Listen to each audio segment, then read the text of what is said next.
Si tu as cliqué sur cette vidéo, c'est que tu as envie de démarrer le street lifting et que tu ne sais pas vraiment comment t'y prendre. Donc mon gars, tu es vraiment au bon endroit, je vais t'expliquer tout ça. On va faire un plan assez large de tout ce qui est possible et de tout ce que tu vas avoir besoin pour commencer le street lifting. Alors prends-toi un petit peu de popcorn, pose-toi sur ta chaise et c'est parti. Bon les gars, pour qu'on soit tous d'accord, on va commencer par définir qu'est-ce que c'est que le street lifting. Du coup, le street lifting, il est composé de 4 mouvements. Il y aura le muscle up, les tractions, les dips et les squats, dans cet ordre, si tu fais de la compétition. Et le but, ça va être de passer ces mouvements en étant lesté. Donc en étant lesté d'au moins 250 grammes. Donc comme tu as compris, pour participer à une compétition, il faut que tu sois capable de faire ces 4 mouvements avec au moins 250 grammes de lest. Donc par exemple, pour le muscle up, tu es obligé d'en passer au moins un avec 250 grammes de lest pour pouvoir t'inscrire à une compétition. Bon, jusque là, je pense que je t'apprends pas grand chose. Maintenant, on va parler de combien ça coûte. Parce qu'on sait que les sports de force, c'est des sports qui sont assez coûteux. Tous les équipements, ils coûtent assez cher. Donc je vais t'expliquer combien ça coûte avant que tu t'embarques là-dedans. Je vais t'expliquer combien tu vas devoir dépenser si tu veux faire de la compétition, donc être vraiment au max des équipements, et combien tu veux dépenser si tu veux vraiment juste commencer et être au minimum des équipements que tu dois acheter. Donc si tu veux te lancer avec le minimum d'équipements, un abonnement en salle de sport, ou alors il faudra que tu emmènes tes poids dehors, mais l'abonnement en salle de sport, ça reste quand même le plus simple, et une ceinture de lest. C'est tout. Après tout le reste, tu peux le faire.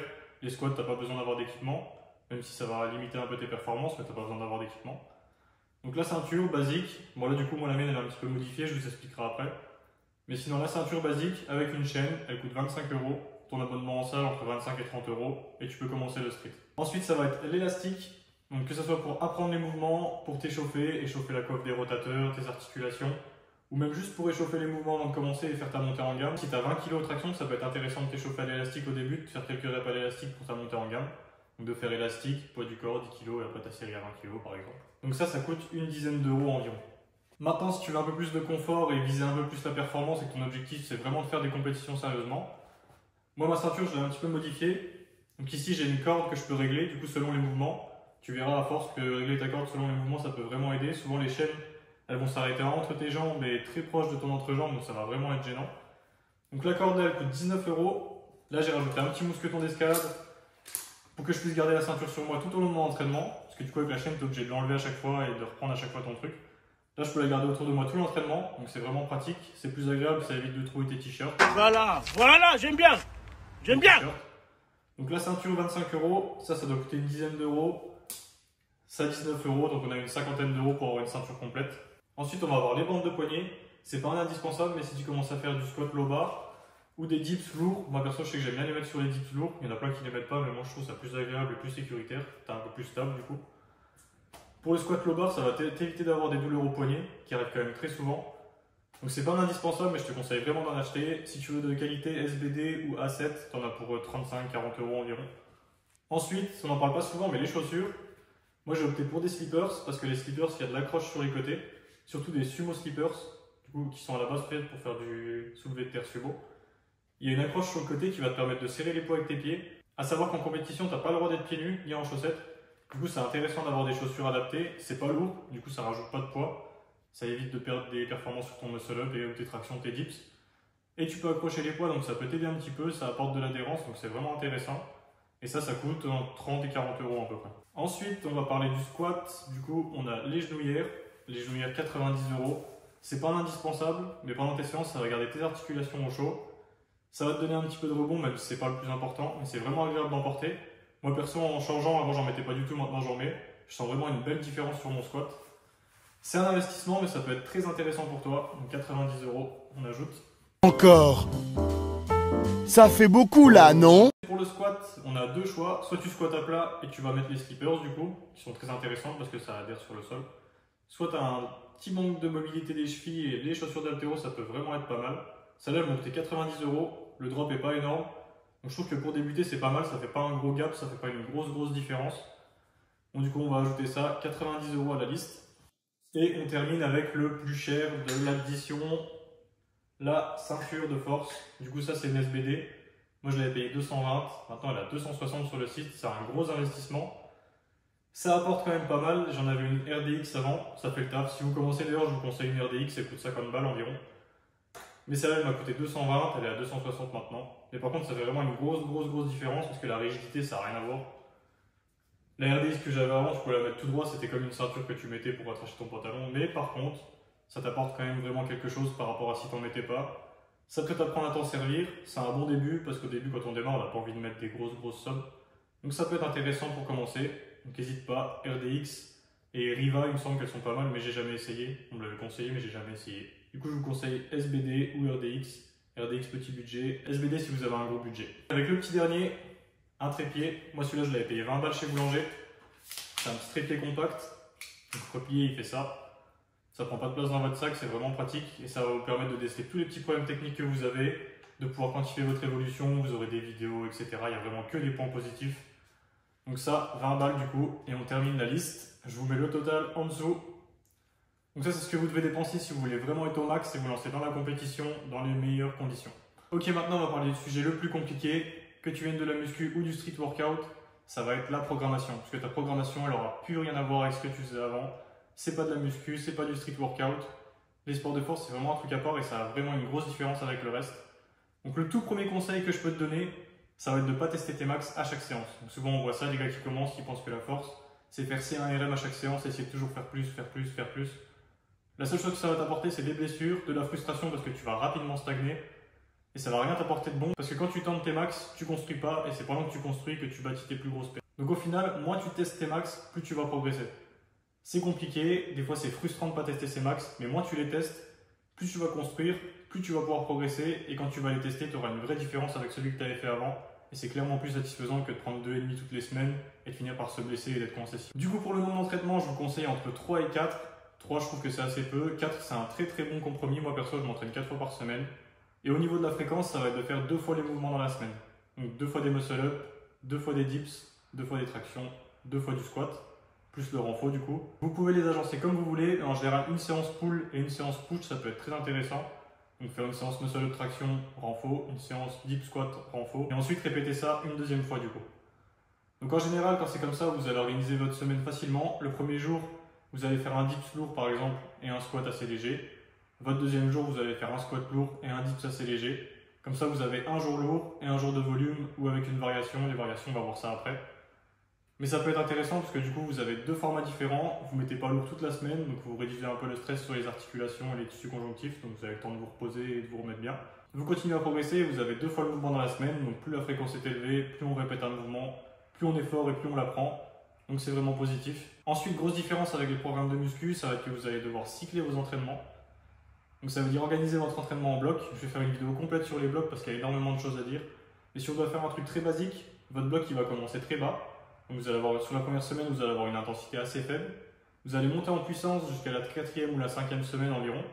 À la 5e semaine, vous allez arriver très proche de vos max, donc sur un RPE 9. D'ailleurs, les RPE, ça va vous apprendre vraiment beaucoup sur vous et ça va vous aider à programmer. Il faut vraiment que vous appreniez à vous en servir pour pouvoir les utiliser. Donc vous allez terminer votre bloc assez difficile du coup.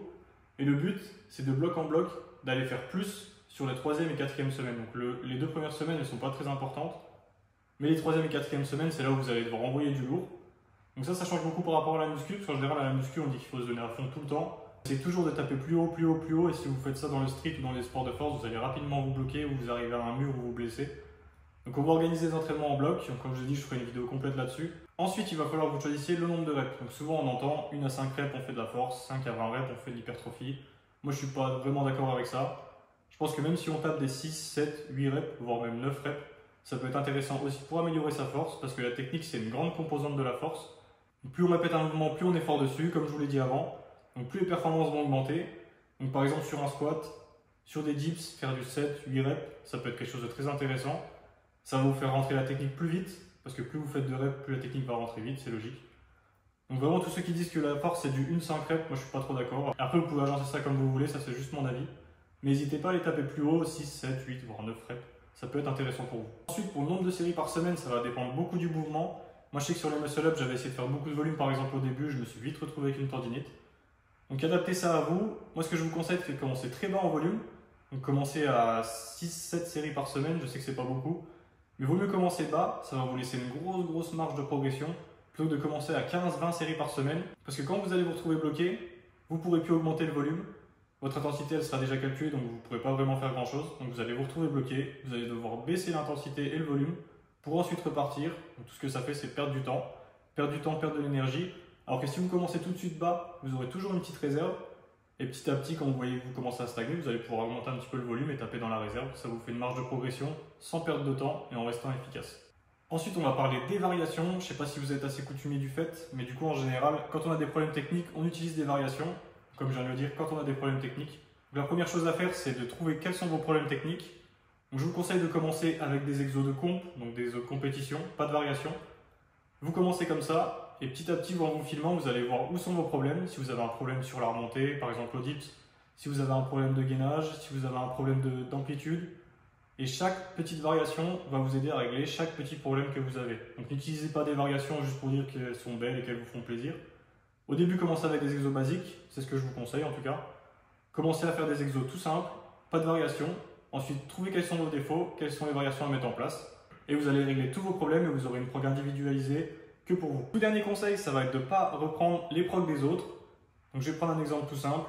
On va prendre Ludo Adamantium, je pense que tout le monde le connaît, c'est un des gars les plus connus avec Baki dans le street. Sa programmation, il a un volume extrêmement élevé, et la plupart des gens ne pourraient pas encaisser ça sans se blesser au bout de 2 ou 3 semaines. Mais lui, il encaisse très bien, lui, il progresse très bien avec ça. C'est pas dit que pour vous, ça va vous convenir. Donc l'idéal, c'est de commencer tranquillement, avec très peu de volume, de bien gérer les exécutions, de bien gérer vos charges, et ensuite de monter le volume petit à petit, donc d'individualiser le programme à vous, et de ne pas récupérer celui des autres parce qu'il est individualisé pour eux du coup, ça ne va pas forcément vous correspondre à vous. Ensuite, on va parler rapidement de nutrition. Donc si tu es débutant et que ton objectif c'est de faire des compétitions, ne te limite pas à une catégorie. Donc, par exemple là, si tu débutes et que tu fais 66 kg, ne dis pas j'ai envie de faire des compétitions moins de 66. Parce que si tu es débutant, tu vas sûrement rapidement prendre du poids du fait de rajouter une nouvelle activité, parce que le streetlifting c'est une activité qui fait prendre beaucoup de muscles, surtout au début. Donc ne te limite pas, prends du poids, fais-toi plaisir. La première année, de toute façon, même les 2 premières années, tu feras sûrement pas de compétition. Et une fois que ton poids sera stabilisé et que tu seras à l'aise avec ce poids, là tu pourras voir où tu es à peu près par rapport aux catégories et te placer ensuite dans une catégorie. Ce qui peut être intéressant, c'est par exemple d'être quelques kilos au-dessus de ta catégorie toute l'année. Donc sur du squat, sur des dips, ça peut être intéressant parce que tu seras plus fort du coup, vu que tu seras plus lourd. Et de perdre ces kilos quelques semaines avant ta compétition, pour ensuite être plus à l'aise sur les muscle-up et les tractions, parce que du coup tu seras délesté de quelques kilos, mais tu auras quand même gardé les gains que tu avais sur les squats. Donc ça peut être plutôt intéressant de pas toute l'année vouloir respecter le poids d'une catégorie. Ensuite, je vais vous parler juste rapidement de compléments. Donc moi, ce que je prends, ça va être tout simple. De la créatine, c'est un des compléments les plus étudiés au monde. C'est celui qui a le plus de résultats, c'est celui qui a le plus prouvé.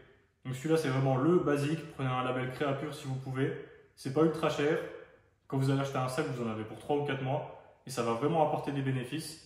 Et ensuite, le deuxième complément que je prends, et après ça va s'arrêter là parce que je prends rien d'autre, c'est du collagène. Parce que le street lifting et les sports de force, ça met beaucoup de tension sur vos articulations et vos tendons. Et le collagène, c'est vraiment un must pour récupérer. Moi, je sais que quand je suis pas en forme, que je fais une séance de merde et que le soir j'ai mal, j'augmente un petit peu ma dose de collagène. Et le lendemain, en général, ou le surlendemain, les douleurs, elles sont quasiment parties. Sinon, l'alimentation, après, ça reste basique, comme pour la muscu. d'1,6 à 2,2 g de prot, 1 g de lipides, et vous gérez vos glucides pour combler vos calories. Tout simple, basique. Après, s'il y en a qui ont des questions sur l'alimentation, c'est l'alimentation basique, tu peux en retrouver un petit peu partout, il y a énormément de vidéos là-dessus. Du coup, on va pas s'étaler là-dessus. Du coup, on va passer au dernier point, ça va être toutes les infos un petit peu diverses qui ne rentrent pas dans les catégories qu'on a évoquées avant. Du coup, la première chose, ça va être de te lancer. Donc là, je pars du principe que ton objectif, c'est de faire de la compétition. On a souvent tendance à se mettre des minima psychologiques dans la tête. Donc par exemple, tant que j'ai pas 100 au dips, je fais pas de compétition. Tant que j'ai pas 70 au traction, je fais pas de compétition. Et ça, c'est la seule chose qui va te freiner parce que quand tu auras tes 100 au dips, tu vas vouloir dire tant que j'ai pas 110 au dips, je ferai pas de compétition. Lance-toi, peu importe tes perfs actuels, lance-toi. Tu verras que le niveau il n'est pas si élevé que ce que tu penses. Ça n'a rien à voir avec ce qu'on peut voir sur les réseaux. Quand tu vas aller en vrai en compétition, à moins que ce soit des compétitions internationales ou nationales, tu vas tomber contre des gars qui ont quasiment le même niveau que toi, qui ont sûrement le même niveau que toi même. Et tu vas pouvoir te bagarrer avec eux, ça va te remotiver, ça va te donner envie, ça te donne des objectifs dans l'année, parce que du coup tu vas pouvoir te concentrer là-dessus. C'est souvent quand on a des gros objectifs qu'on progresse le mieux. Donc lance-toi le plus vite possible dans la compétition. Ensuite, deuxième petit truc, ça va être de ne pas te rabaisser en regardant les perfs des autres sur les réseaux. Parce que souvent tu vois les gars qui affichent leurs meilleurs perfs, ils affichent pas leurs échecs, ils affichent pas ce qu'ils vont pas, ils affichent pas le temps qu'ils ont mis à les atteindre. À savoir que les meilleurs en ce moment, ils sont à plus de 10 ans d'entraînement, 10, 15 ans d'entraînement. Toi tu viens de commencer, donc tu peux absolument pas te comparer à eux. Progresse, prends ce qu'il faut, progresse sur toi, fais ce qu'il faut pour être le meilleur possible. Et dans quelques années, quand tu auras un bon niveau, là tu pourras commencer à te comparer à l'élite, j'espère. Si tu fais tout bien, tu pourras commencer à te comparer à l'élite. Mais en attendant, ne regarde pas ce que font les autres sur les réseaux parce que ça peut t'apporter beaucoup de négatifs. Regarde-le pour t'inspirer, mais pas pour te rabaisser ou te dire que t'es nul ou que t'es mauvais par rapport à eux. Prends le temps, la progression elle est lente, elle prend du temps, mais elle est ultra satisfaisante une fois que tu commences à avoir des bonnes perfs. Un exemple tout simple, tu vas pas te comparer à Cristiano Ronaldo alors que tu viens de commencer au foot, donc pourquoi te comparer au gars de l'élite alors que tu viens de commencer le street lifting? En vrai c'est logique. Mais souvent dans les sports de force et la muscu, vu que l'ego rentre beaucoup en jeu, on a tendance à vouloir être au-dessus des autres, même au-dessus des meilleurs, donc rends-toi compte de ton niveau, progresse, deviens fort, et ensuite ça sera les autres qui voudront se mesurer à toi. Et enfin, un dernier petit conseil, si tu veux choisir un coach, ne choisis pas ceux qui ont les meilleurs perfs. Je dis pas qu'ils sont nuls en coach, mais un bon athlète ne fait pas forcément un bon coach. Regarde un peu sur Insta les résultats qu'ils ont avec leurs élèves, etc., etc. Parle un peu avec eux, n'hésite pas à faire des appels téléphoniques ou de les contacter en DM, etc. Mais ne choisis pas un gars pour ses perfs, choisis un gars pour ses connaissances, sa façon d'approcher l'entraînement et qu'est-ce qu'il pourrait t'apporter à toi. Déjà, en général, ils apportent du contenu gratuit, regarde déjà le contenu gratuit qu'ils apportent. Si le contenu gratuit t'intéresse et que tu trouves ça logique, cohérent et intéressant, essaie d'en apprendre plus, d'aller les voir en DM, de leur parler, etc. pour ensuite choisir le meilleur pour toi.